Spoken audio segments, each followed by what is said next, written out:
مهما كنا تعبانين في المطبخ برضه بنكون شقيانين. وهنا بقى الوصفة بتاعت عجينة الحواوشي، الناس اللي سألتني عليها وقالت لي ايه بديل الفول الصويا واللي انتي بتستعمليه في اللحمة الكفتة او الحواوشي.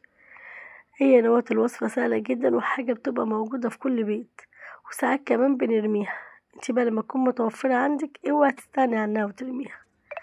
اول حاجة كده عندنا 4 بصلات من البصل الاحمر، انا بحب استعمل البصل الاحمر قوي، وكمان 4 حبات من الفلفل الحار، لو مش عايزاه تقدري تستغنوا عنه، و3 فصوص توم.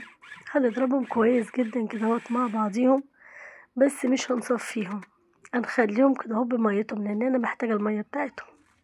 ونوت معايا بقى بديل الفول الصويا، رغيفين عيش بايتين.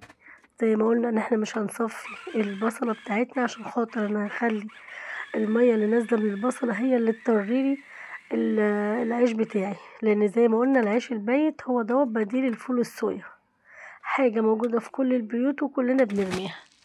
زي ما انتم شايفين كده كله اتخلط مع بعضه. هننزل بقى بالبهارات بتاعتنا، عباره عن ملح وكمون وفلفل اسود وال7 بهارات، وكمان معلقه من خلطه الحواوشي. عندي حته ليا ضاني كانت في الفريزر، مسكتها طلعتها وابتديت ان انا افرمهم برضو كلهم وادمجهم كلهم جدا مع بعضهم في المفرمه. اول ما اتكونت معايا عجينه حلوه جدا، هي كده اصلا تتاكل من غير لحمه مفرومه.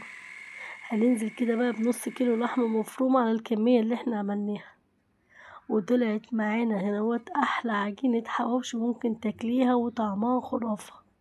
ما حطيناش فيها فول صويا ولا برغل ولا اي حاجه خالص، هما بس رغيفين عيش، وعملنا من نص كيلو لحمه مفرومه حوالي كيلو وربع من اللحمه.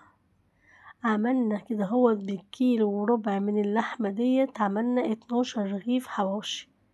تقدري بقى تخزنيه او تعمليه في وقتها.